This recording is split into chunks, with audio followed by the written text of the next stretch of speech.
Welcome to Build That Rental, a series of informational events designed to support and educate small developers, builders, and property owners on creating rental properties in our community.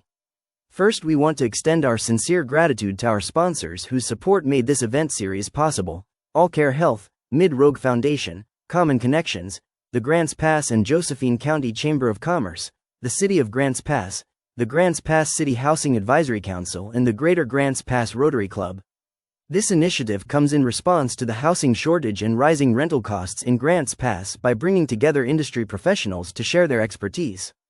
We hope to provide valuable insights and resources to help navigate the complexities of rental property development, from land use codes and financing to construction and incentives. Tonight we begin this evening with the third in the Build That Rental series, addressing landlord-tenant relationships and the federal and Oregon laws that frame that relationship and responsibilities. We look forward to an informative discussion and encourage you to participate. Thank you for being here, and let's get started. So I'm really grateful for the chance to be here. Thanks to Doug and Kat who brought me in. My name is Kristina Dodd. I am the managing broker at June3rd with June Jones. I started my real estate career as a property manager, did that for a few years, and then became a real estate agent, and then took over took over the whole office. When Doug first approached me about this, I got to thinking, what, for an absolute novice, so what I'm talking about today is for absolute novices. If you already know some of this, just put up with me anyway. But what would an absolute novice need to know if they were to start doing, being a landlord right now? And so there's three basic things that we're going to go over today. One is the need to document everything. Two, what is fair housing? And then three, we're going to do a landlord-tenant, Oregon landlord-tenant law highlights. Obviously, it would take hours and hours to learn all of them, but we're going to do some highlights. And so, the first principle I want to talk to you about, there you go, oh, wait. The first principle I want to talk to you about is, did you document it? One of the issues that we often see in our office is people come to us and say, we've got a problem tenant, will you help us get rid of the tenant? And we do that kind of service, but we only do that kind of service if you have proof. And proof is difficult to come up with if you have to look back in your checkbook to see if you deposited a rent check that the tenant gave you 2 months ago or not. That's not good enough proof that the tenant didn't give it to you. And so I wanted to talk today a little bit about some of the things that you should document. The first thing, you should document and put in writing what your criteria is when choosing a tenant. You want to write down what I need in a tenant. Now, it can't break any rules, can't break any fair housing violations, but if you want somebody who has at least 3 years rental history or has been at in some sort of steady position for a while, put that in writing because it will help you in the long run. And it's only fair to the applicants who are probably going to pay you an application fee if they know up front what you're looking for. And so the first thing is to please document that and put that in writing. Okay, the next thing that goes in writing, okay, you've found your tenant, you've agreed on it, now you're going to do a landlord rental agreement. Make sure you use a legal rental agreement that's legal in the state of Oregon. Stay away from Staples. I love Staples for everything else. Don't buy your forms there. The Oregon Rental Housing Association has Oregon-specific rental forms. They cost you about $8. Well worth it. You should go, and they are updated every time the law changes. And so back in between about 2018 and 2021, they were updating those things sometimes on a weekly basis because the laws were changing so quickly. What's the website? Sorry. Oregon Rental Owners. ORHA. Oregon Housing, that's it. Oregon Rental Housing Association. And they have a forms library there. It's very good. Make sure that everybody who is above the age of 18 that is going to be living in the home signs as a tenant. And that's an important thing. Also, if you own the property along with another person, all the owners of the property should be signing as landlords, not just one of you. Everybody should be signing. Doesn't mean you all have to be in the same room at the same time. You can pass around and get signed at different times. But you should have complete signatures You have to give a copy to the tenant, and you have to give a copy yourself, and you need to keep that in a place that you can find it. Because you can't tell the tenant he's not doing what he's supposed to do if you can't find the paper that says what he was supposed to do. So that's the next step. The next thing you want to document is the condition of the property when you move in. Obviously, you're going to take some pretty pictures for Craigslist or wherever you're going to be advertising. Zillow will do advertising as well. But you also want to take super detailed pictures. Get down in there and show that the slider that the windows go on. Make sure that that's clean and you've taken a picture that it's clean. Take a picture of how clean or not clean your flower beds are and what the inside of the refrigerator looks like. Because when the tenant moves out, you can only charge against their security deposit for things that you can prove they damaged. And if you don't have pictures of what it looked like beforehand, you can't prove it. I happen to believe that tenants are, for the most part, absolutely decent human beings and they want to do what's right. And so I like our tenants, and I'm really glad to have the chance to work with them. They're good people. But I've never met a tenant yet that will not point out that, but when I moved there was a cobweb up there. See this picture of the cobweb? And when they're trying to prove that they deserve all of their security deposit back after, punching a hole in the wall, like slamming the door too hard. And so you want all those pictures. And you want to be able to have them in a form that you can gather easily. So if you've taken them on your phone, don't just keep them on your phone. Download them someplace so that you can have access to them. Provide the tenants with a condition report that they get to go through. Give them 4 or 5 or 6 days to fill it out.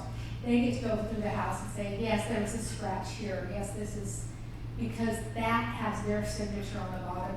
And when they go to move out, they can't say, oh, well, that hole was already there.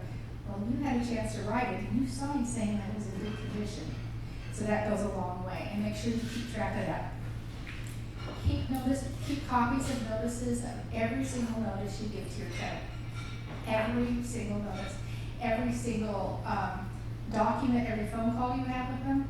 Keep track of emails and text messages that you give to your tenant or that they give to you, either way. You want to be able to know exactly what was said and when. And don't make agreements to change the rental agreement unless you're changing it in writing. You see that a lot. An owner will come in and say, well, I had told the guy that I'd take $100 a month off his rent if he did the landscaping, but he's not doing the landscaping very well. And so and he hasn't been for 8 months, so I think he owes me $800. And that's just not a win-win situation. If you're going to change it, you have to put the changes in writing, and that both parties get to sign. Keep everything the tenant ever sent you, and including the little sticky notes that sometimes they attach to the rental checks when they pay you rent every month. The little note that says, oh, by the way, blah, blah, blah, blah. You want to make sure that you keep track of that. We talked about a lot of pictures at the very beginning, before the tenant moves in, and those pictures should be as close to the day that the tenant moved in as possible. You don't want to do pictures from 2 years earlier. It should be, this is what it looks like when the tenant moved in. When the tenant moves out, you want more pictures. More pictures than you believe possible. We often have 200 or 300 pictures that we take when a tenant moves out. Because we want to be able to document everything, that any damage that happened. And because we can charge the tenant to bring it back up to the condition it's in, with the exception of normal wear and tear. Yes, finishes start to aren't shiny as they used to be. There's little nicks on corners of walls. When you go at the hall, there's little nicks on corners of the wall. Those things are normal wear and tear. You can see the track of where somebody walked in the front door and walked down the hall, and after a little while, there's wear in the carpet. Those things are normal wear and tear as well. But there are times that tenants actually do damage, and you want to have good pictures to prove what it looked like before they damaged it and what it looked like after they damaged it. I like to suggest that when you do that final inspection after a tenant moves out, to check for damages, bring something with you that will show scale. Pea-sized hole in a wall and a fist-sized hole in the wall, if you're just taking a picture of the cream-colored wall on your camera, they look exactly the same. So you want something for scale. If all else fails, I'll just stick my hand up there with my hand making an L around the hole. Take a picture there because, yes, there's just some small differences in hand size, but pretty much generally we know how big a hand is. And so that works for scale too. So, and then the final thing that you want to document is the final accounting that you do for your tenant when you refund their security deposit. You need to be able to show what repairs were made and why they were charged to the tenant. And you have to provide the tenant that accounting and their security deposit refund within 1 month of them moving out. So you want to be able to prove that you did it within a month. Okay, before we go on to talk about fair housing, does anybody have any questions about documentation? Yes. So in the past, I believe the standard was there was an assumption that the property that was just moved into was in good repair and everything was functional. Is that not the assumption anymore at the courts? Because you said everything's got to be documented. So there are hard and fast black and white laws, and then there are things that are a little up to the discretion of the judge or whoever, and I want to document everything so that his discretion goes my way. Because when I say this tenant left this place absolutely filthy, and the tenant says, but there was a cobweb up there when I moved in, and they have the one picture of the cobweb, I want to be able to show, yes, there was a cobweb there, but look at what the house looked like when they moved in, and look at it now. And that's why you want all that. And the good news is, we don't even have to develop our photos anymore. That used to be expensive, but now we just hold on to them until we need them. Yes, Amber? Mine's more of a comment. I used to do property management as well, and in terms of documenting everything, I always recommend, even with policy violations, like if you're giving someone a warning, still document it, because it's gonna come up, and you don't want to get to the third time you've addressed something before you've actually started writing things down, because you can't backtrack that. Yeah, it's really difficult. Thank you, Amber. Can you repeat what she said? So what Amber had said is you need to document things contemporaneously at the time that they're happening instead of trying to remember a year later when it was that you talked to the tenant about the problem that you think maybe you talked to them about, but they said you never did. That's a little hard to do. I like to document any conversations I have with the tenant, and then I send them a copy of it. And if that is, and then if they disagree with what my memory is, we work it out. We figure out what we have, and then I have a documentation of the conversation. Any other questions about documents? I do every 6 months do a review with each one of my tenants and have them send me what's concerning and everything like that. Do you recommend any shorter than that, longer than that? What do you guys do any annual? Well, Oregon has a law that says tenants cannot be charged for damage more than 1 year after the damage was done. So therefore, you better get yourself inside that apartment and make sure that there's no damage done at least once a year. I think twice a year is a better number. You want to do that because all the tenant would have to say is, yeah, I did break that, but I broke that 2 years ago. And you can't be charged for it anymore. So you want your inspections to be that close. And yes, you want to document those inspections. So I don't think I mentioned that. So you're going to take pictures at the beginning, you're going to take pictures in the middle, and you're going to take pictures at the end. Sometimes pictures are a little difficult to understand, so make sure there's some documentation that goes with the pictures. Master bedroom, those kind of things, so that when you're looking at it later, you'll remember, oh yeah, that's a cream-colored wall. What room was that? It's really helpful to write what it is. Any other questions on that one? Yes?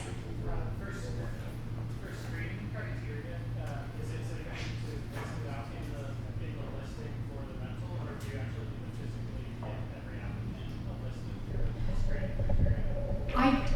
That's a good question. I don't know. I think as long as it is available for them and they're not wasting their time and their money by applying for someplace that they're just not gonna qualify for. So, Does a verbal explanation of the criteria work, or does it have to be written? Like if they so once again, the word is document. And the other reason is you don't want anybody to come back and say, he told her different rules than he told me. It must be because he likes whatever type of person she represents and not the type of person I represent. And therefore, you may be accused of discrimination. And so you want to be really careful on that, which is the perfect segue to the next subject. Oh, you can keep going. Sorry. I forgot to do my little hand motions. So, okay, we're going to talk about fair housing laws. I refer to fair housing laws as the 7 deadly sins. So, federal housing laws became law in 1968 as part of the Civil Rights Act. As you can imagine, those of you who are as old as me or older, you probably remember that it was kind of a wild and woolly world for some minority peoples prior to the Civil Rights Act. And so the Civil Rights Act actually put in some protected classes of people when it comes to housing. So protected classes is designed to avoid discrimination based on shared characteristics. So my husband is a physicist, and any of you guys who have watched The Big Bang Theory, you know that physicists can be a little bit quirky. And he used to work in an entire department of physicists and engineers. They were more than a little quirky. But it wouldn't be fair for me to say, oh, you're a physicist, you must be a weirdo. It wouldn't be fair, right? It could be true, but it wouldn't be fair. Sorry, dear. So, or the same could be said about realtors, for that matter. So I had to pick on you because you were kind enough to come today. Okay, so let's talk about the 7 deadly sins. Now, I have to say that a couple of them are a little confusing because we don't think of them as separate, but the law does think of them separate. So the first is race. That one. Here. It's before color, it's race. Okay. So race is discriminating against or having preference for persons of a specific ancestry or ethnic background. It often comes with stereotypes. People think that this group of people are super industrious, and this group of people will never pay their rent on time because they're so lax about deadlines. Those kind of things that we have, some of these are things that we learned in our childhood, and even if we've tried to root them out, they're still somehow in there. So be very careful, because a lot of these little truths we believe about groups of people are truths that we've built internally but have no, it doesn't examine well. It doesn't work out well when we do that. So race has to do with ancestry, ethnic background. The next one is color. And that's the one that gets everybody confused, is what's the difference between race and color. I think if they were to draw if they were to do the fair housing now, I think race and color would probably be the similar, but it used to be, sorry to say, that the paler you were, the more higher status you were. And there were lots of people of many different races that were on the dark end of the spectrum and were seen as lower status people. And so they did separate race and color for that purpose. This is often, so housing violations in here is often found where you think that somebody would be happier over in that neighborhood than this neighborhood. My husband and I had that experience. And it probably wasn't so much color, it may have been national origin or even race. We lived about 2 hours outside of Las Vegas, and we used to go to Las Vegas once a month because that was the big city near us, and we could go shopping. And in 2010, the bottom fell out of the Las Vegas market. real estate market, and you could buy a condo for pocket change and a couple of Skittles, and we did. And so we bought a condo over there so we could stay a weekend once a month. The problem was our realtor, we kept sending him places that we wanted to see, and he said, oh no, you don't want to live there. You don't want to live there. And I go, why not? And I wasn't a realtor at the time. I didn't know what the rules were. He says, well, and here, this was an area that was like Little Korea, and this was an area that was maybe more Hispanic people. And he was very concerned, and he would not show us those properties. I didn't realize that was against the law. I thought it was perfectly normal. In fact, I thought he was being kind of nice, watching out for me in a weird way.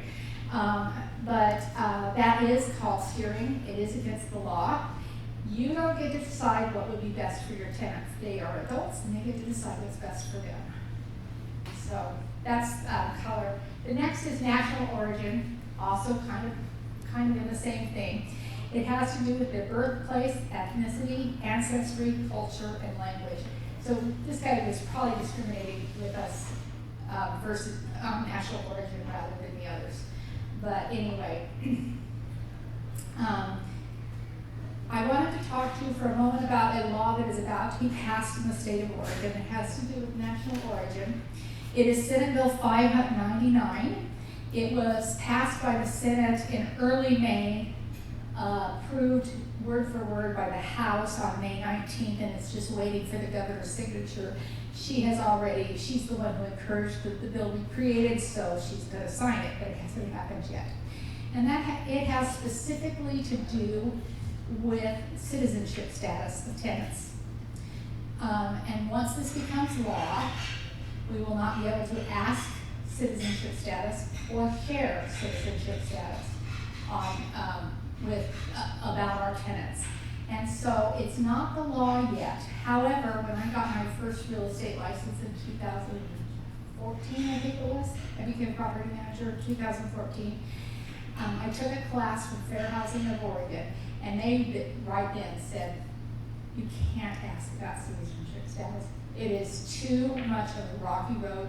You're going to go down, you're going to get in trouble, you're going to trip all over yourself, and you just can't even ask. And in fact, you need to find a way that you can review people when you're doing applications. You can review people without social security numbers. And so there are ways that you can do that. And so, but that was as far back as 2014. So national origin is an important one, and especially it's becoming a little more important as that law gets passed. One of the things that I have discovered in life is when there's a new law passed, all of a sudden there's a whole lot of people enforcing the new law because they want to make sure that you know what the new law is. Remember when they first said you weren't allowed to have your cell phone in the front seat of the car with you? Suddenly police were just stopping you just to see if you were. They don't do that a whole lot anymore. You got to be pretty blatant about it now, but they used to. I think this is one that's going to be really watched very, very carefully. So I'm going to give you that heads up. Okay, let's go. I think I lost what I did. Oh, yeah, that's because it's over here on the page. You're in the right place. So religion has to do with discriminating against or preferring for somebody of a particular religious group. It's really easy to do.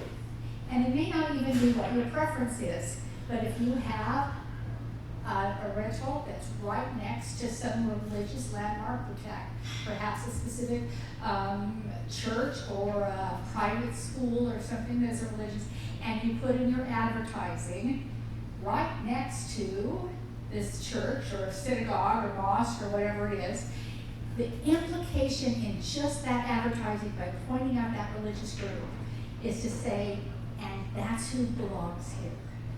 And so we can't, even if you are right across the street from a religious place, that you should not be, you could say close to parks, you could say close to schools, you can say close to the doctors, you could say close to just about anything, but you cannot say close to a religious institution because it kind of telegraphs that you're looking for that. Even if that's not what you meant to do, that's what people would take it as. Okay, the next one.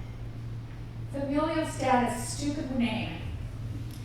It's a really easy concept that they attached a really stupid name for.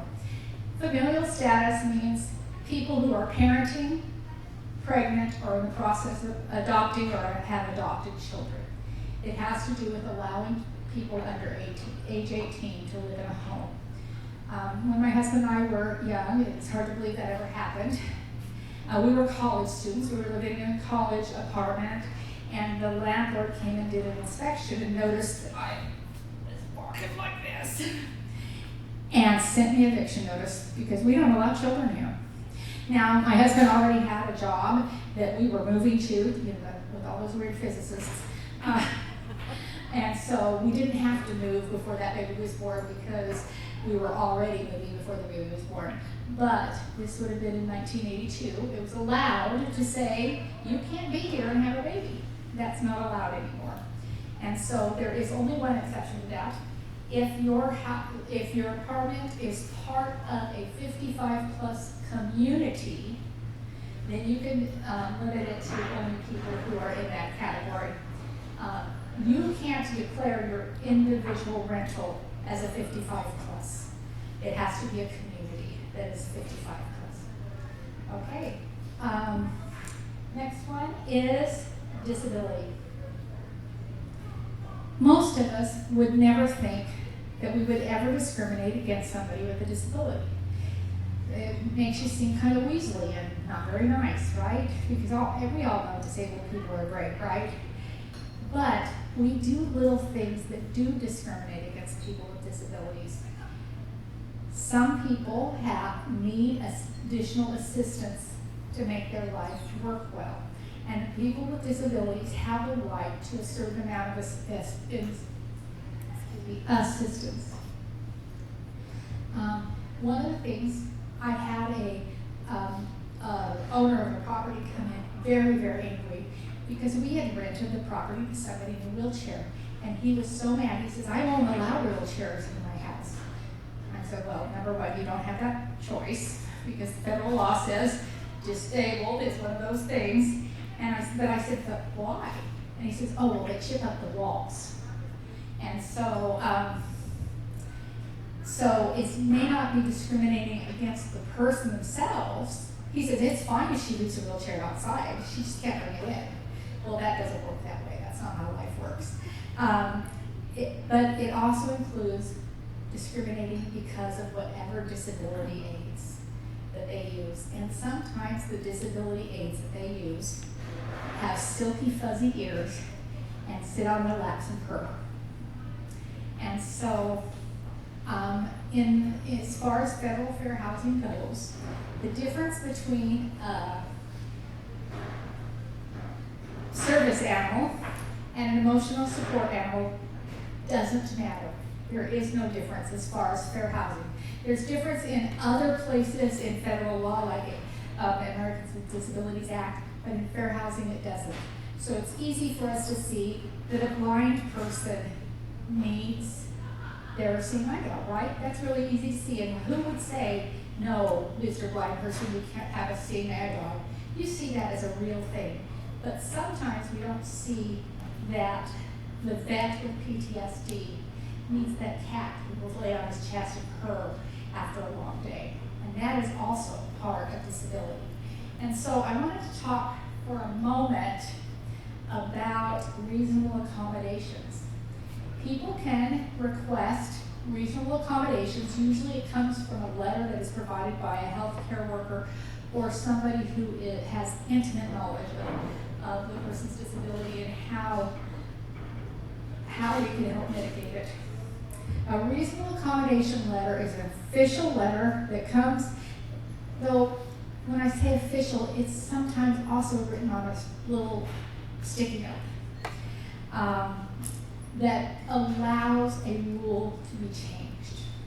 You have a rule that you can't hang any extra hooks or anything like that in the house. However, somebody makes a reasonable accommodation request and requests that they could please have handrails so they can get safely in and out of the shower. That is reasonable. That's reasonable, and you better say yes. Somebody, what about, you have an apartment complex and there is not assigned parking. Everybody can park where they want. However, there's somebody who's in a wheelchair who needs a little more maneuverability room so they can get in and out of their chair, and they request a particular parking spot because it's near the ramp where they can get in and get out. Very reasonable accommodation. You need to say yes to those kind of things. In general, unless and none of you will, unless you guys own a complex that's completely sponsored by the federal government, unless that happens. And she demanded that we increase the door widths on all of them to 36 inches so that she could get a wheelchair in and out, and that she needed to have at least 48 inches of turnaround space in the bathroom that was only this big to start with. We looked at the possibility. We actually even talked to a person who does these kind of things, and he said there is no way that any of this can be done within the confines of the size of this apartment. That at that point it becomes okay to say, no, this is not a reasonable accommodation. A reasonable accommodation would be to allow you to put a ramp so you could get over the hump into the house, but not a complete remodel. So you have this right to turn down reasonable accommodations if they are unreasonable accommodations, but you've got to be very careful. I honestly cannot see a reason that we could turn down a pet. I'm sorry, a service animal or emotional support animal. We could turn down pets, but not service animals. And there's probably not a rule that would apply to that would let that fly. Okay, the last one for feds is sex. The law covers not just biological sex, but it also covers gender preference and sexual orientation. There is only one exception for this rule about discrimination, and that is if the place that's being rented is advertised, where the rental is being advertised, it involves sharing a communal bathroom. You can limit the sharing of communal bathrooms to, you can have a preference for one gender over another. So if I wanted to rent out the bedroom in my house and we would be sharing a bathroom, I would be allowed to say, I want my roommate to be a woman. I could say that. At no other time can you choose gender. Be very careful in your advertising that you don't imply gender in any way. We see it a lot now. Man caves. You hear the phrase man cave. Well, who belongs in a man cave?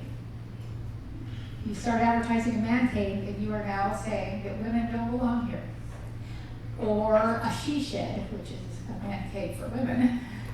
Same kind of idea. Just leave gender out of it altogether. So that's the end of the federal 7 that we have to watch out for. But Oregon watches out for their people a little stronger.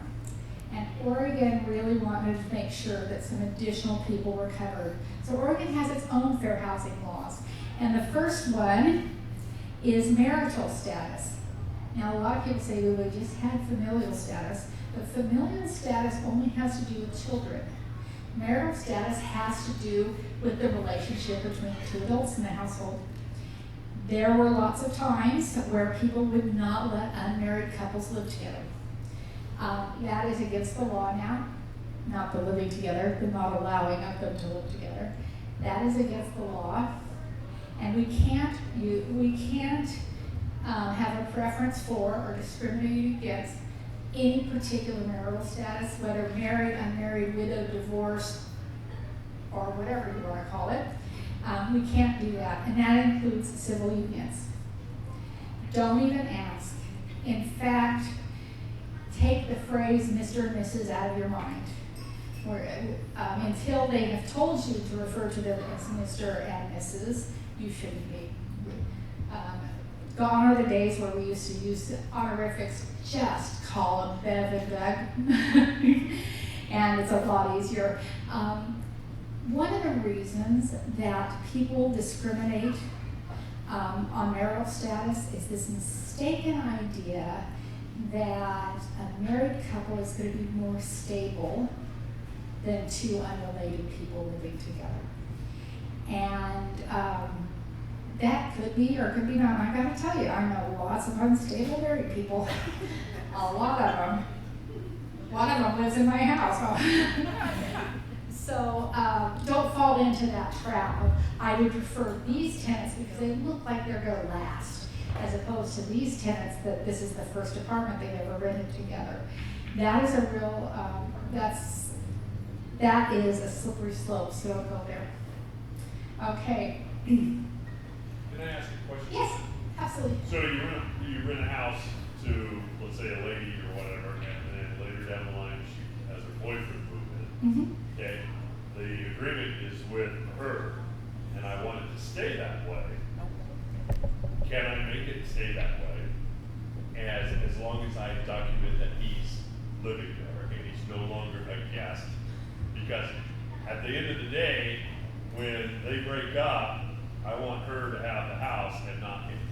You know, that's an excellent question. I'll be frank, because it happens to me all the time, and I'm just like, you wrote down the ORHA place, Yes. right?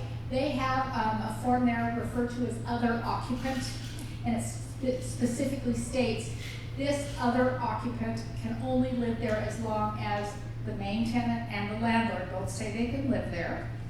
And the other occupant does not have landlord-tenant rights. They're a guest that can stay longer than the typical 2 weeks, but they don't have landlord-tenant rights. If you do that, you have to be super careful that you never, ever, ever accept rent from the other occupant, because all of a sudden the other occupant becomes the tenant if they pay the rent. Can I add that? Yeah. So what we do is we actually have that boyfriend or whatever, we have them apply, and then we do an addendum to the rental agreement and put them on as a responsible party, so we can't accept. And typically we would do that too, but you were very specific that you wanted her to be able to get out if she needed to.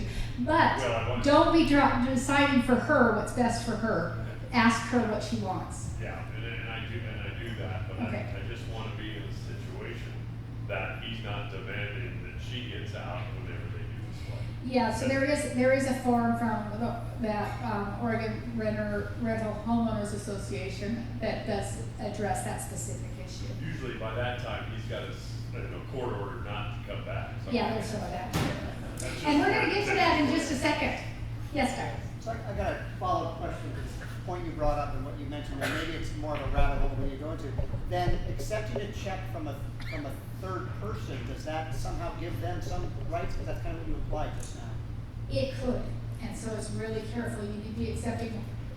If Mama's going to pay the rent, Yeah. Mama could say that she lives there now because hey, look, you cashed 3 of my rent checks.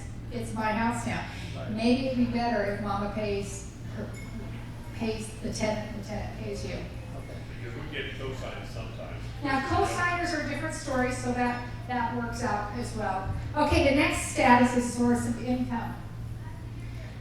When Jerry and I were first married, college students in Ashland, we had a really hard time finding apartments because half the apartments said no students allowed.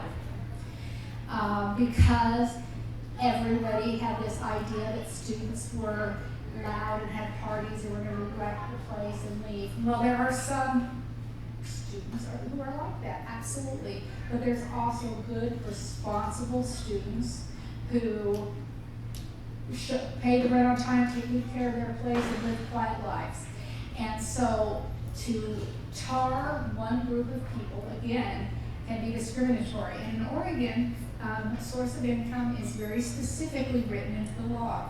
Now, it was originally written to be that you can't discriminate against people who have housing assistance or receive federal funding for rent, like the VA sometimes offers rental assistance, and Section 8 HUD offers rental assistance. But there have been a variety of judges who have extended that to other things, including whether or not you're a student, or whether or not you're a veteran receiving veterans disability pay. People are afraid of vets.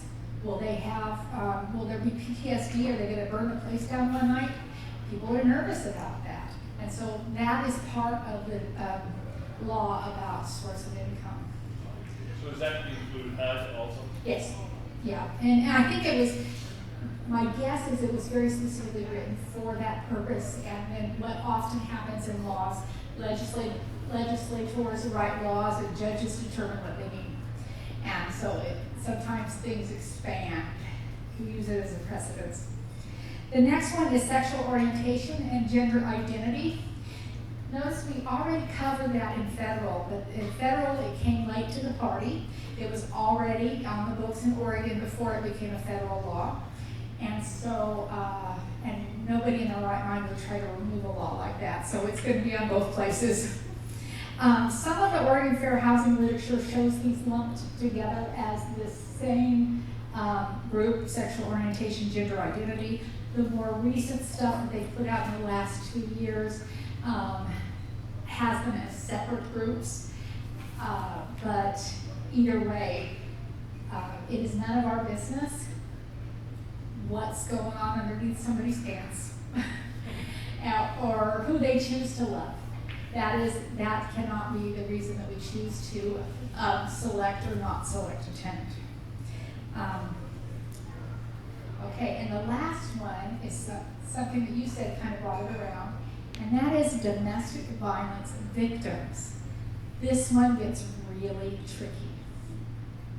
Let's say there are 2 people living in an apartment together, and there are some big fights that go on, and those big fights involve the neighbors complaining, the police being called, holes being punched in walls. You have to be careful with this situation because you cannot blame the victim for what the other person did. Now, there's certain things that the victim has to do to prove that they're a victim. There needs to be police reports that they have reported that my domestic partner is beating up on me. Often there's a restraining order and that type of thing. But you cannot blame the victim, nor can you charge the victim for the holes in the walls that the perpetrator punched in. It's a tough one. You can't refuse to rent to somebody who's been victimized in the past, as long as the person who victimized them is not still part of the household. And so this one gets a little tricky. So the most common place that we see this in cases of discrimination is when there is a court order, a restraining order against a particular person in the household, and the landlord refuses to take that person off the lease because that's the person who is more financially responsible, and if we take that person off the lease, who's going to pay the rent? And so we can't do that once the courts have decided that this person is the victim and this person is the perpetrator. You cannot discriminate against the victim. And that's it as far as fair housing. Does anybody have any questions about it? Yes? Oh, I'm going to bring them. I got to move it again.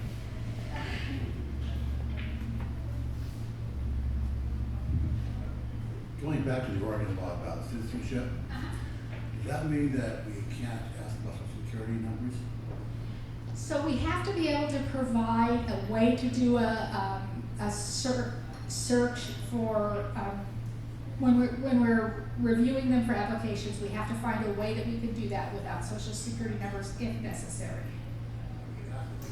Yeah, we can ask them. So, and we can't separate between a social security number and an ITIN, which is the individual taxpayer ID number. You treat them exactly the same. You just said we have to determine, you mean the property manager or the landlord has to determine how to go background check the house? We have to make sure that we have a way to do that. And we do. It becomes more complex because how many people, I mean, my name is Kristina Dodd. You wouldn't think that's all that common. There is a famous author who writes some pretty steamy novels with my same name. It's not me. Really steamy novels. it isn't me, but it's a little harder to do a search up for me as Kristina Dodd, because there's at least one other. Now imagine it's somebody who has a name that's more common. Let's say I'm gonna use my dad's name, John Jones. Well, how many John Joneses do you think there are? There probably is one in every single neighborhood. It does become a little more complex, but there are ways that you can do background checks without social security numbers. How would you do that? So I can, Yeah. most screening systems will allow you to put in just all nines without it malfunctioning. You can put in all nines. If you have a property manager, they already know that, but if you're using a system online, you can typically just put in all nines, and that, nobody has that social. It'll allow you to at least get past you're not gonna get a credit report for it, but it'll allow you to go through the criminal background check and eviction check and sex offender check with just using that number. Because usually it requires you to have that number in there. It'll allow you to get past that with all nines. Yeah, it'll require you. Thank you, that's a good answer for that. You will want to have additional, some sorts of, you might ask for additional documentation, okay, so you don't have these tax things, but how else do you have to prove you are this John Jones and not that John Jones? How do you make sure that I don't get the royalties off of Kristina Dodd's literature? So you can ask for in lieu of kind of records. So, one question to follow up on that. So, to somebody who applies who is what I would say is obviously somebody who was born and raised in America that ought to have a social security number and they say they don't, can you call BS on that? Or how is that dealt with? Okay, so Doug, I'm going to put you on the spot here. How are they obviously born and raised here? Is it their language? Is it their culture? Is it their color? You're right. I appreciate that. Sorry, I didn't mean to put you on the spot, but no. Yeah, But is there a way of challenging that social security numbers? Saying somebody says I don't have a social security number? well, in the first place, you're going to ask them, anybody who's moving into one of your places, you're going to ask them for some proof of pay stubs. Sure. And pay stubs are probably going to show a social security number on it, or somebody has one, please. Yes. I just want to state that at least from my reading, the Privacy Act of 1974 actually gives them the right not to tell you what their social security number is, so you might have a little bit of pushback if someone knows that. You know, I think it's a really interesting question, and I will ask that of the Oregon Realtors Legal Hotline. They love it when I ask them questions. I just asked them one about 599, Senate Bill 599 yesterday, and they said, boy, that didn't last long before you were asking me questions. That's exactly it. I don't know the answer to that, Doug. Sorry. I know a lot, but not all. Yes? I want to just say something with the animal stuff. If you have something with an ESA versus a pet, you want to make sure that when they apply and they give you proper documentation, with it being an ESA pet, it has to be the state of Oregon, it has to be proper documentation. It can't be just something printed out from a doctor in San Diego. That used to be allowed to be done, but it's not anymore. If it has to be a legal document, make sure you do not add deposit That's or right. pet fees for that. You can get in trouble for that. Yeah, you cannot. You can't add anything to ESA. The regular pets you can, but ESA animals you can, you get in trouble for that. So I just want to talk for that. I like to use the word animals when I'm talking to people because we have to be careful of the word pet. Pet is, they don't look any different. A pet may not look any different than an emotional support animal or like a seeing eye dog. I mean, here's a golden retriever. Is he just a bouncy puppy, or is he actually a working dog? We need to. There should be some documentation. The documentation doesn't have to go into specifics, though. It can say this person needs this pet because it helps mitigate one or more of their disabilities. The end. It doesn't have to go, and we don't necessarily have the right to ask, well, what is your disability, and how does that help? I'll give you a funny one that happened to us a couple of years ago. We were managing the property for an owner who just didn't get this, just didn't get it. And she did an inspection and discovered that there was a 5-gallon fish tank in the house, and it was a no pets house. And so she wanted us to evict the tenant over the 5-gallon fish tank. So we notified the tenant that they have to get rid of the fish tank.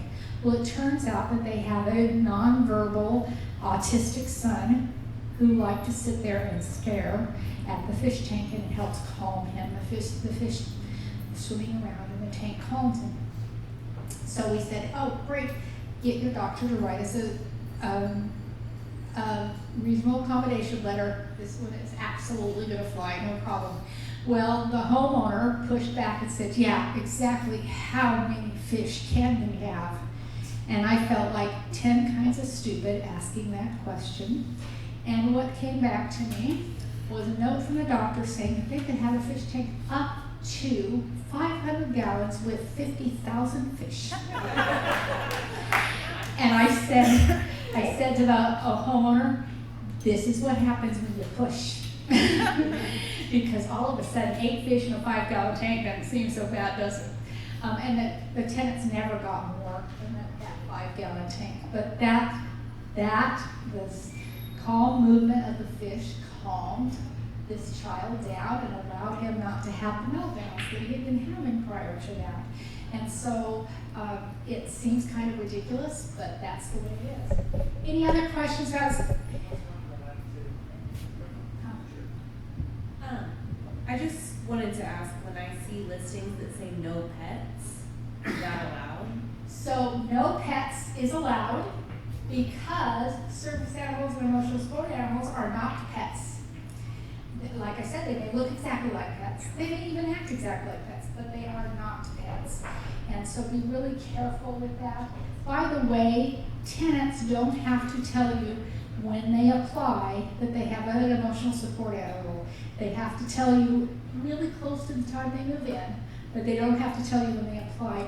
Many will not tell you because there are people who will find a reason to say no to them for some reason. I don't want them. They don't want a dog in the house. They have a dog. I'm not discriminating against them because of this. I'm going to discriminate them because of something else. And so a lot of people will not tell you up front, and that is perfectly legal. They have to tell you within a reasonable time of when the animal moves into the household, but they don't have to tell you ahead of time. Yes? So with fair housing and ADA, I have 2 questions, so I'm really loud. With fair housing and ADA, you can't be discriminatory, but you also can't be preferential, right? Like we have a couple of units that have ramps that are perfect for wheelchairs, and we have really wide doorways, but can you say ADA accessible or mention anything kind of related or hinting toward that would be good for a potential tenant, given that that's kind of a rare accommodation for them? Yeah, that's a really good question. Well, you notice that every one of those other ones that I said was discriminated against or preference towards. I didn't put that in on disability on purpose. And that is because, for that very same reason. It is okay to advertise that it's wheelchair accessible or something like that. It's so rare to find something that's truly wheelchair accessible. Be very careful though, because just because it has a ramp doesn't mean that by law it's wheelchair accessible. There are the American, I don't know if it's ADA or another law, there are very specific rules. If you're going to say this is handicap accessible, it's got to have that 48-inch turnaround in the bathroom, and it's got to have no more than a 1/4-inch lip here, this and that. The rule book is about this thick, so be careful about that. But you can mention that there is a ramp for easy access or something like that. Yes. And along those lines, there's some language out there that implies it's close to ADA compatible. Universal design, I think, is that the term, Susan? Yeah, universal design. And there's a couple other languages there that mean we're really close, but we're not exact. And I see pizza, and my tummy is growling. Yeah. So we're going to take a break now. I don't know how to turn this off. Little button there. Oh, I guess it's just the button. Okay, so yeah, we'll have a 15-minute break or so, eat pizzas, sodas, whatnot, and then, ask questions if anybody want, and whatnot, and we'll start back up again in about 15 minutes. Thank you.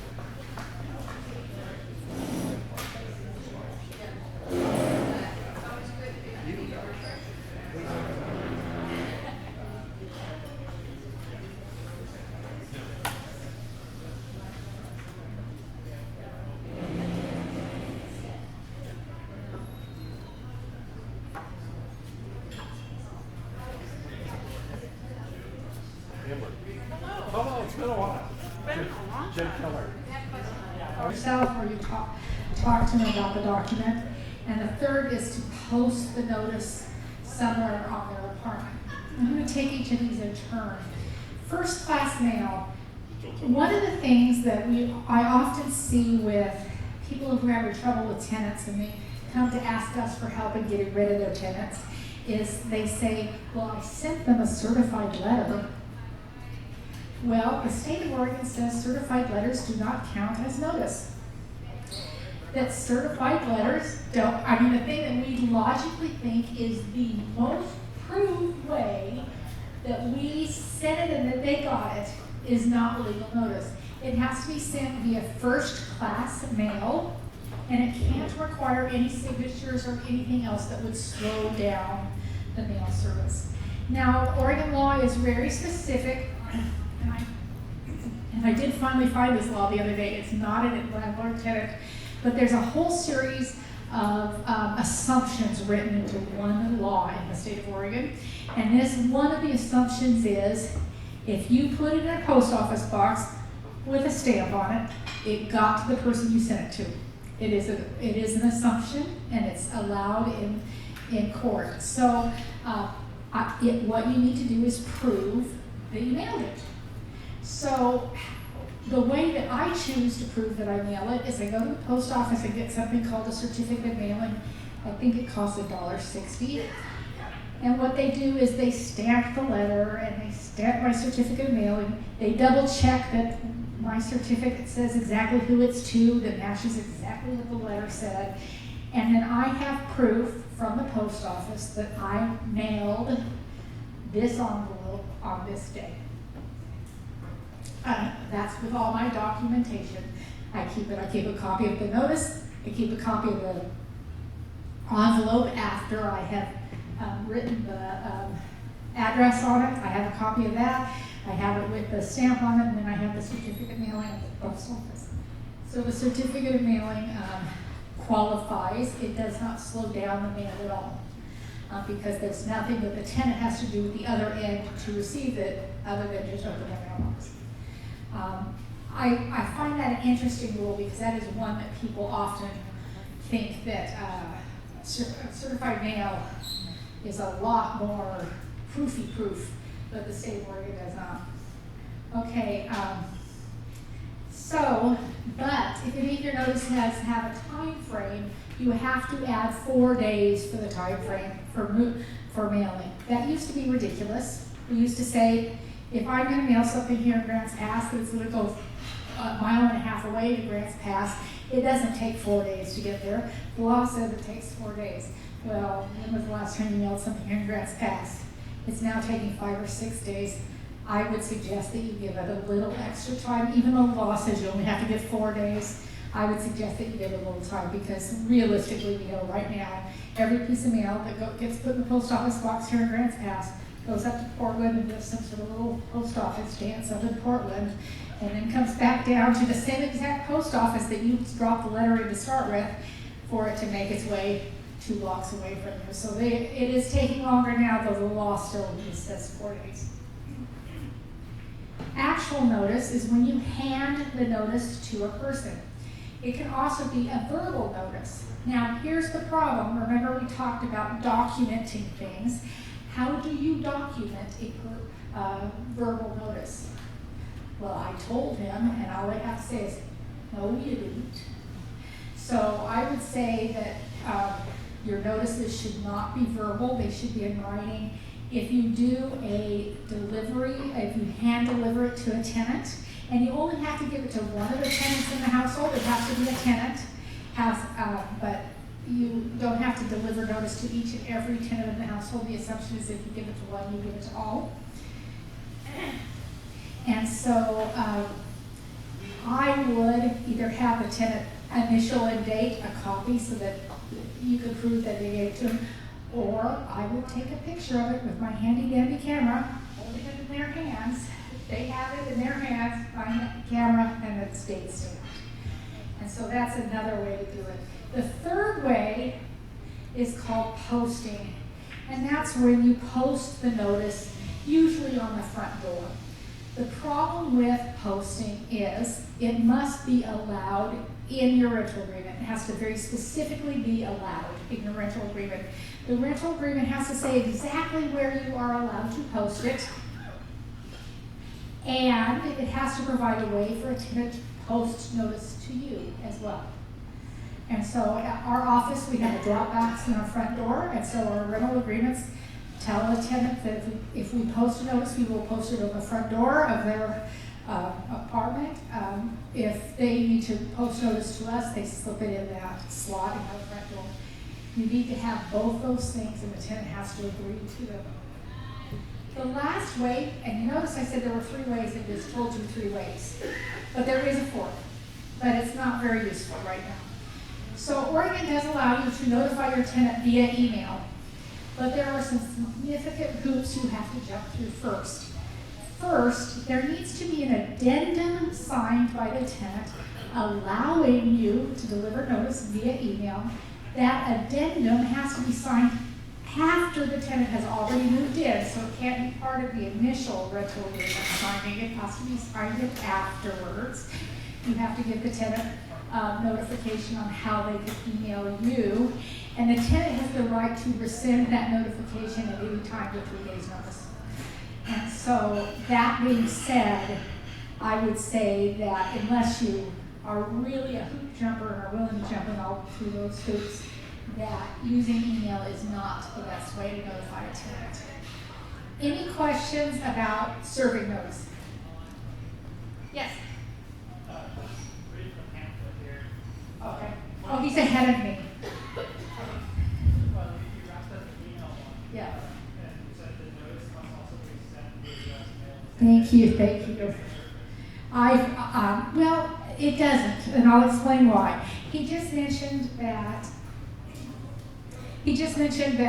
I wrote in a little paperwork that if you do serve email notice, you also have to mail it the same day. And also, if you post something on the door and your contract allows that, you have to mail it the same day. It doesn't defeat the purpose because it does remove the extra 4 days you have to add for mailing. So the mailing is your backup copy, so to speak.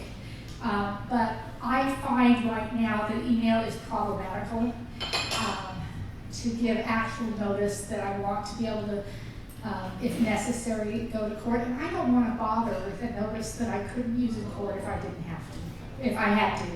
Why bother to spend the time giving a tenant notice and then not using it? And so I don't like the rules for email. And so therefore we don't notify our tenants for email. We may on occasion give them a 24-hour notice by sending them an email and saying, hey Matt, you asked about your AC being fixed, the guy can come by tomorrow at 10, does that work for you? And if Max responds back and says yes, all of a sudden that's actual notice and that's okay. But if he ignores it, then you can't consider that notice. Yes? So, yeah, I wanted to clarify what you just said there.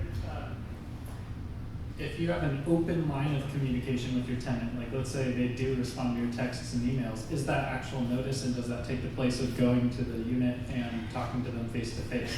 Especially since you have written proof that they said they'd let the plumber in at 11 tomorrow or whatever.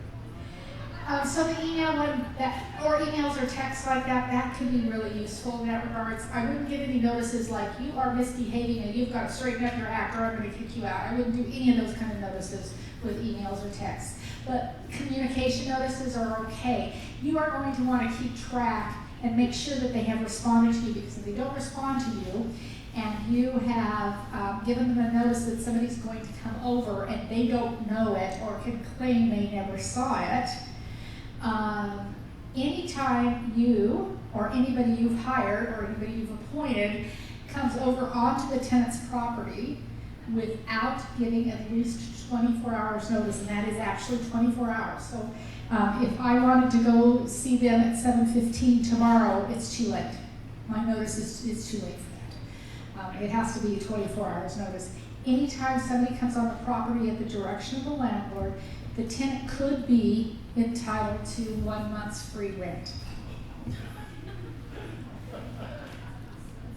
That's a lot. And especially the owners who find this out usually find out when the tenant goes and says, here's the 6 times that they came onto my property without my permission. Here's my cameras to show it. Here's what they did. And now it's 6 months free rent. And it's not actually free rent because it's free rent would imply that they didn't have to pay rent for the next 6 months. What it really means is you have to pay them 6 months worth of rent right today. And so be really careful about entering properties without notice. Doug has the look.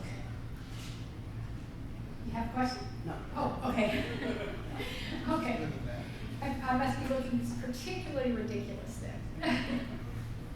So, when it comes to notices, with the exception of the 24-hour notice, notices all end at 11:59 p.m. They don't say 12 o'clock because nobody on God's green earth knows whether it's 12 o'clock is today or tomorrow. We just don't know. And so the law says 11:59 p.m. because we understand what that means. I imagine if I let you all vote on whether midnight was today or tomorrow, we'd have the room probably divided in about half. So most of the ones end at 11:59 p.m. The exception is the 24-hour notice because that is actually 24 hours. Okay. There are exceptions to the going onto the property, and one of them is in the case of an emergency.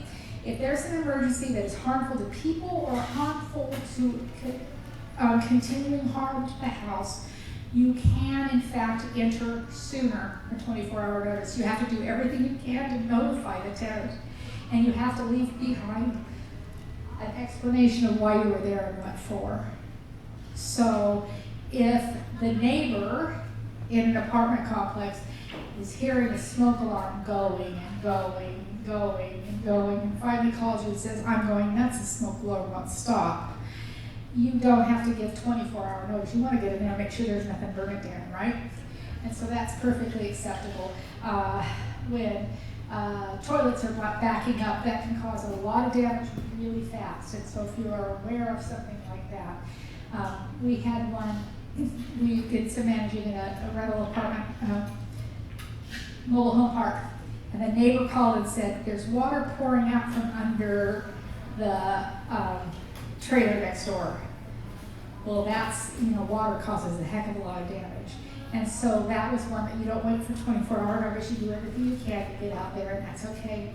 The other exception for the break in 24 hours is if the tenant has called you and requested a repair. Then he calls and says, hey, my AC is not working. And we say, great, let me call AC Guys or Us. And we call AC Guys or Us. And he says, yeah, give me there at 2 o'clock this afternoon. You don't have to say, oh no, don't come out now. I got to give that tenant 24-hour notice. Trust me, your tenant wants them out sooner. And so if the tenant has made a repair request in the last 7 days, you do not have to give an entire 24-hour notice, but you do have to give as much notice as you can. And I think that was it. Okay. So once again, I just want to remind you, entitled to 1 month's rent for every time you break that rule. So one of the things that landlords sometimes have a tough time with is, but it's my house. I should be able to go there whenever I want. Often they know that they can't go in the house, but what about going in the backyard to see if the neighbor's cleaning the dog poop? Your rental agreement should specify what part of the home and property is for the tenant's use that they are renting. And that part, whatever it states, is the part you have to stay out of without notice. And so that's it. That is a newbie mistake that happens frequently. Hopefully, if it happens to you, it'll be an angry tenant who doesn't know their rights. Yay, and all they'll do is call and complain to you instead. Okay. Okay, so the next notice I want to talk about is the 90-day notice. So in the state of Oregon, you are required to give your tenants 90 days, and that's a full 90 days, not 3 months, a full 90 days before you can raise the rent. And so Oregon also has some rules about when rent can be raised, never more than once in a 1-year period, and it cannot be raised in the first year of tenancy at all. And so 90 days is the requirement of the minimum. You can give longer than that notice. I would recommend that you do. So today is June 1st. If I were to mail somebody's notice today for a rent increase, it wouldn't increase in July, it wouldn't increase in August, it wouldn't increase in September, it would increase come October 1st because it has to be a full 90 days. So, and Oregon has some laws about how much rent you can increase. They have this odd rule that says you can increase rent as much as 7% plus the consumer price index.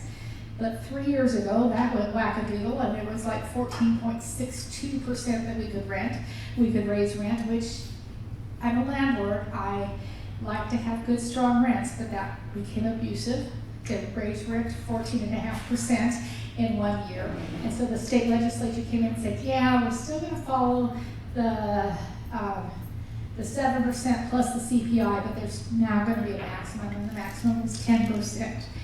Every year in September, the state of Oregon tells you what you're allowed to raise your rent by the next year. You don't have to raise it by that, but they will tell you what the maximum is, and it's a percentage. There is one interesting exception to this rent law, and normally I never bring it up, but considering what this meeting is today, I think I should. So, if the very first certificate of occupancy has been within the last 15 years, you aren't subject to the same rent control laws as everyone else. Now, like I said, I don't usually bring that up, but since this is a group that's talking about building ADUs, the laws would be slightly different for you. I don't really know what they are, what exactly changes. It just states in the law that this is the law with the exception of a 15-year occupancy. But the legislature's trying to shrink that down. And I think the current right now is 10 years. And this was as an encouragement to people to build rental housing. There is not enough rental housing in the state. There just plain is not enough rental housing. And so this was a bit nod to investors and builders to say, hey, we're going to give you a break. You can make some changes a little sooner than many people can. Yeah, so for those who don't know, certificate of occupancy, or C of O, is a certification from the city building department when you're building something new. And I'm not sure how it applies to a significant renovation or a small addition. It has to be the original certificate of occupancy. Okay, so when you build something new, you get the plans, you do the building department stuff, and then you build it, and then at the very end, you get your last inspections, and then you get something called a C of O, certificate of occupancy. So that's how that applies, apparently. Yeah, but only for the initial one. Sometimes you get a new one after you've had a fire and you replace part of the building. That doesn't count. It needs to be for a brand new one. And it was specifically designed to encourage investors to build rental housing in Oregon. Okay, the next one I want to talk to you about is the 10-day notice to pay or vacate. This is the notice that we're all probably most familiar with. It used to be a 72-hour notice, since it had the word hour in it, it counted actual hours, but now it counts days. It's called the 10-day notice to pay or vacate. If your tenant owes, I'm going to tell you right now, make your life easy. All rents are due on the 1st. If you make all rents due on the 1st, you know right away if somebody hasn't paid on time, and you also know how to calculate stuff. It's a little more difficult if it's in a different time frame. But let's say somebody has rent due on the 1st. According to the state of Oregon, they have till midnight the 4th to pay within their grace period. And if they haven't paid by then, you can charge whatever your rental agreement has for a late fee. But let's say day 8 rolls around and they have not paid rent yet. At that point, you can give them a notice called a pay or vacate notice. It will be in the ORHA website. And the nice thing about that one, it will not just have the notice, there are additional documents that you have to attach to it. It will come with those documents. And what you put in there is you tell the tenant that they have got to pay this rent, and if they haven't paid it by a certain date, then you have the right to file it for eviction. So it requires a minimum of 10 days. If you're mailing it, you have to add 4 days for the mail. You do want to mail this one. This is an important notice that you want to be able to prove that you actually got it delivered. So it tells the tenant, once they receive it, that they have 10 days to pay the rent, and if not, you can start the eviction proceeding. So basically, by the 21st, if they haven't paid it by the 21st, if you turn your notices in on time, you can go to file for eviction. If you screw up on this notification time frame, you will lose the eviction case, which means you have to pay all of the any tenant charges or any of those other kind of charges. And so be really careful that you count days. I never do a notice without counting my days at least twice. When I try to do something, I make the notice, I've counted the days on the calendar, 1, 2, 3, 4, 5. You guys know how to count, I don't have to tell you that part. But then I go do something else and then go count it one more time and make sure. It's amazing how many times I count it one more time. It's a little bit different the last time, and so I have to go back and calculate it. Don't take the chance on losing a court case because you accidentally shaved off a day on that 10-day notice. You delivered it too early, or you didn't account for mailing time. Because the problem is, the judge won't look at it and say, oh, well, you weren't really supposed to do this until the 22nd, but you did it on the 21st, so that's a day early, so therefore, we'll just give them one more day to get this done. No, the judge will say, nope, that was an invalid notice, you lose. A lot of tenants are using Oregon Law Center. Oregon Law Center is a great resource for low-income people. Oregon Law Center only gets paid if the tenant wins, which means the landlord loses. And so if they have hired a lawyer to help them with this and you lose, you're going to be stuck with not just the court fees, you're going to have to pay that attorney's fees as well. And that adds up incredibly fast. Because I'm not going to say anything against attorneys or physicists, but you guys get paid well.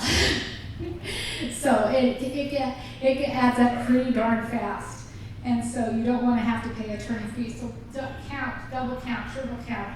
Have your neighbor pull off their shoes and count on their toes and fingers to make sure that you've got those dates right, because you don't want to mess that one up. Okay. The next timeline is 31 days. And that is the amount of time that you have after a tenant has given up possession of the property to account for their security deposit and refund any remaining funds to them. 31 days. 31 days seems like an awful lot of time. It's not a lot of time if there are repairs that have to be made, and you have to have those repairs done so we can know what to charge the tenant. And so you want to be able to be right on it. There's an interesting thing you have to be really careful of. Sometimes a tenant is required to give you 30-day notice before they move out. Let's say that your contract says they have to give you 30-day notice. And they notify you on May 1st that they're moving out on June 1st, which is their 30-day notice. Well, I'd say that's 31, so. Anyway, May 1st, they're moving out on May 31st. That's the 30-day notice. But then they come in and say, I'm all done, I'm out of here. Here are my keys on May 15th. May 15th is the day they gave up possession. Now you could charge them rent until the end of their 30-day notice, because you're allowed to do that, but they gave up possession when they handed you the keys. And so that's the day that the countdown starts for security deposit. So once again, there's financial bad things that happen to you if you screw this one up. And that is that whatever their security deposit is, if you don't have the deposit accounting to them within the 31 days, and interestingly enough, to them means it has to leave your possession. So you can put it in the post office on the 31st day. It can take a few more days for it to receive them, but you want to have proof that you've sent it. If you didn't do it in time, you have to refund twice the cost of the security deposit. Now, security deposits, some of our security deposits are $3,500. And so refunding twice the security deposit is now refunding $7,000. You won't do that very many times before you learn to count. So, an important aspect. I'm going to look at the clock, okay?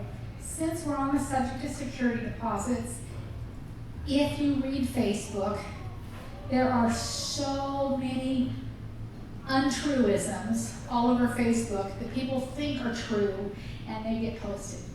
You are allowed to charge security deposit, and you are allowed to charge a last month's rent deposit.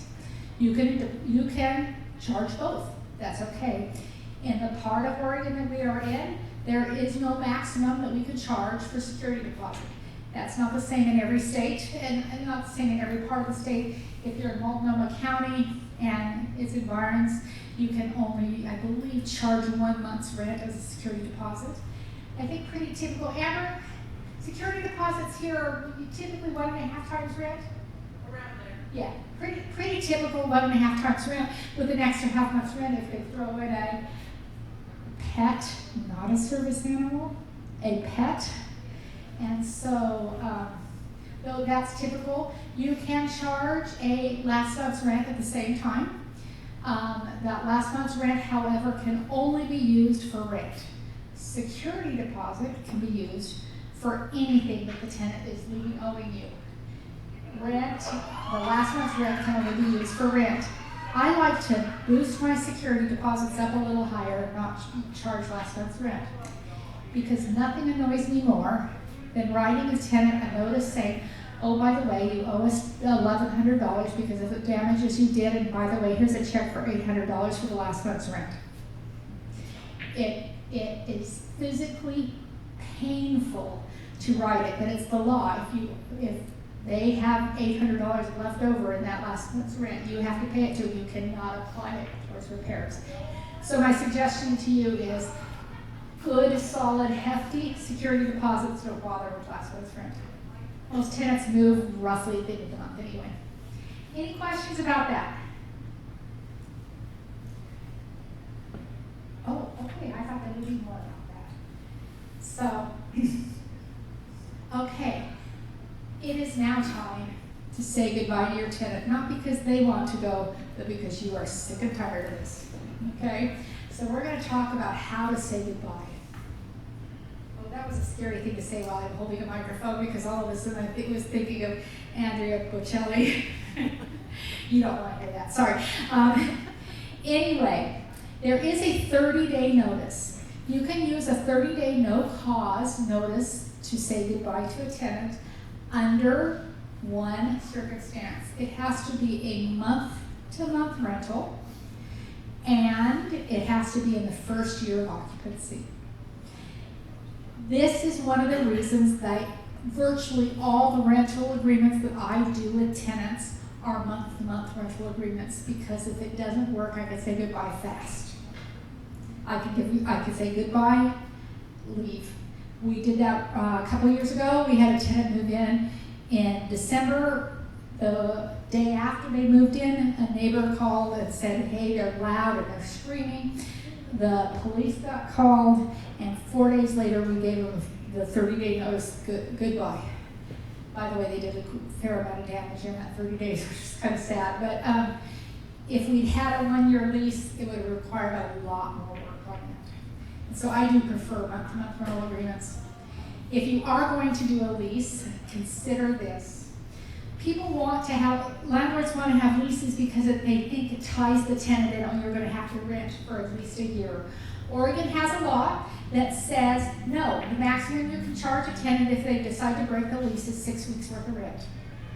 And so, but the lease does tie your hands, doesn't tie the tenant into anything, ties you into something. To me, that's a bad deal. And so that's why I try to use month. If we have a property owner who insists that we do a lease, we suggest a 6-month lease, because we can still get rid of them at the end of that lease when it rolls over to month, we can get rid of them with a 30-day notice. So that is my opinion only. That's not the law, but it's my opinion on how the permutations of the law work best together. I don't understand how landlords are held to a 1-year lease and tenants aren't, but I don't understand everything. Any questions about that one? Okay, let's say the tenant has now been there more than a year, and you decide it's time for the tenant to leave, and the tenant hasn't done anything big and bad enough to get evicted, okay? Sometimes tenants just are uncomfortable fits, right? And, but you are Oregon really ties your hands as a landlord. There are 4 reasons a landlord can give a tenant for moving. If it's saying you have to move now. One of them is if, my phone cracked, sorry. One of them is if the landlord or a member of the landlord's family wants to move into that rental unit as their primary residence. Not just I'm going to stay there for 2 days to get rid of the tenant, but I'm going to move lock, stock, and barrel, and this is my new house, okay? If that happens, you can give the tenant 90 days notice that they have to leave. If the landlord is selling the property, there is no other rental unit on the property, there's only one rental, and they have identified a buyer who is under contract to buy the property. If the buyer states that they want to use it as their primary residence, you can give the tenant 90 days notice to move. If there is more than one unit on the property, you cannot do that and has to wait till the sale closes, and then the new owner can give notice that they want to move in.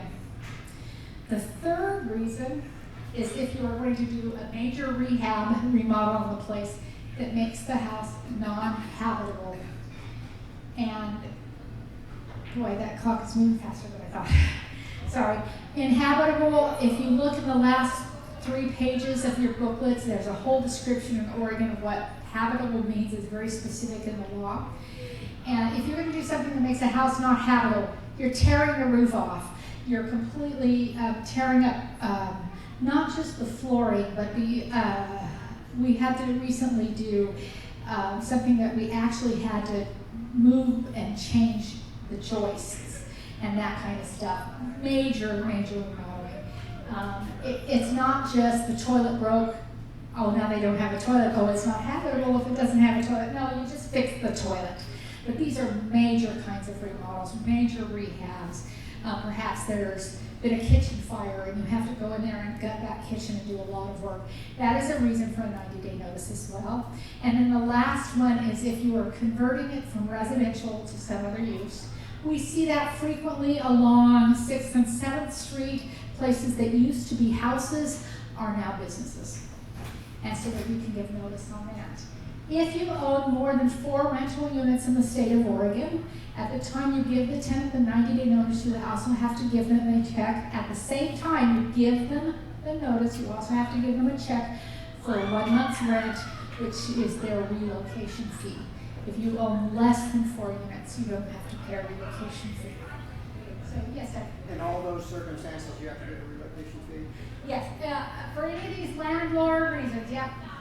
For the landlord reasons, which are you or a family member are moving in, a buyer is going to use it as their primary residence, a major remodel, or the landlord intends to change the property from residential. Any of those, if you own more than 4 front doors, you are going to have to provide a relocation fee to the tenant. Yes? So now this also applies to months that have gone more than a year? Yes. Yeah, anybody who's been there more than a year.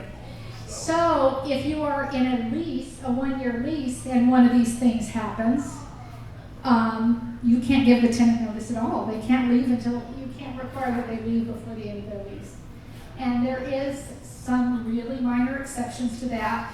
Not, it's actually a major exception that's uncommon. And that is if there has been so much damage to the property, it's no longer habitable. You can ask the city to condemn the place, but there's the path you don't want to go down, because you don't know that the city will uncondemn it for you later, so be careful of that one. Okay, so we can also get rid of tenants because they're misbehaving. And so, in addition to the non-payment of rent, another one is a violation of either Oregon law or your rental agreement rules and regulations. I think on the last 2 pages of the booklet I gave you, I gave a list of what a tenant is required to do as far as Oregon law goes. It can actually be, you can have stronger requirements of that in your own rental agreement, but these are the things the tenant has to do. If the tenant has violated either one of these rules or the law, you can give them a notice. We, in the field, call it a 1430 notice. It's because you give the tenant 14 days to fix the problem, or 30 days to get out. That's it. That's why we call it a 1430. The requirement is it has to be at least 14 days to cure it. And the notice of violation has to say what rule they broke, a possible cure, how long they have to cure it, and how and what day they have to be moved out by if they don't cure it. In the state of Oregon, in a month-to-month rental agreement, if they break a rule this month, let's say the rule was they have to clean up dog poop and there is poop everywhere, you give them a sort of a violation. They have 14 days to pick up the poop. You go by, make sure the poop is picked up.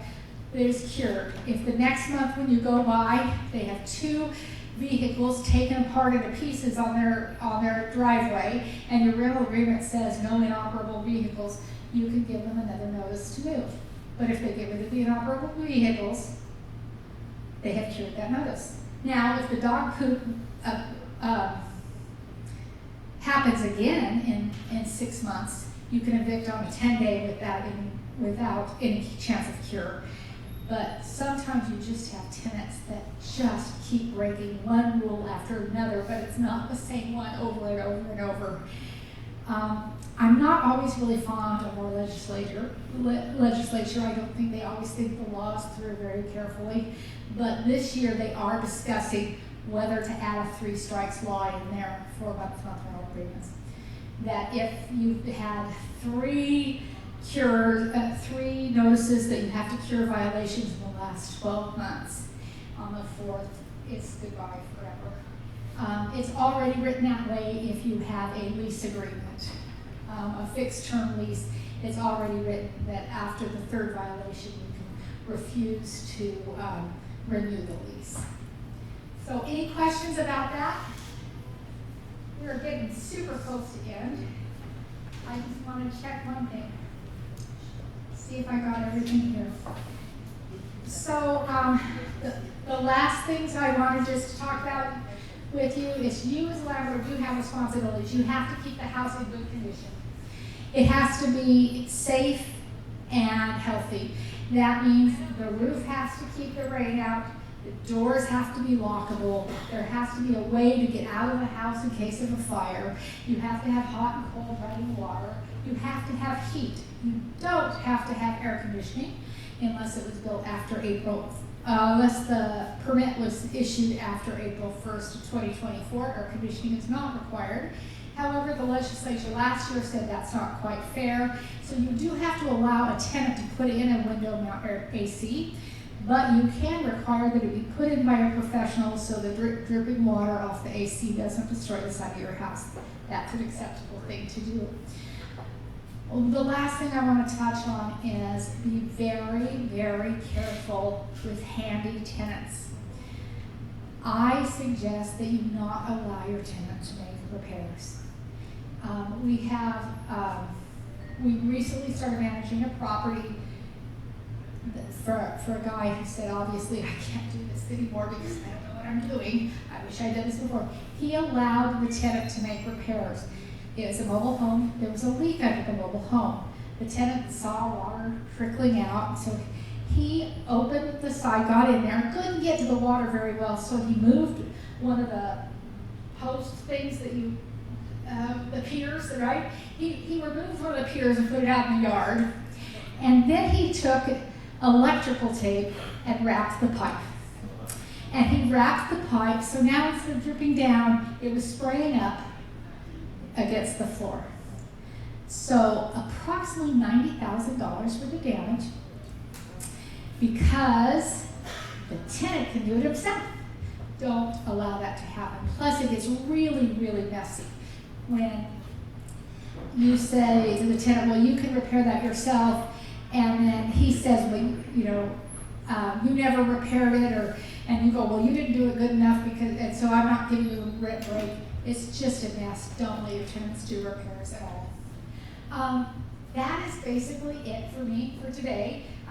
Look up the rules on the back of that booklet on habitability. Make sure that you stick with them. I'll hang on for a little while if you have any questions, but you've been a great audience. Thank you.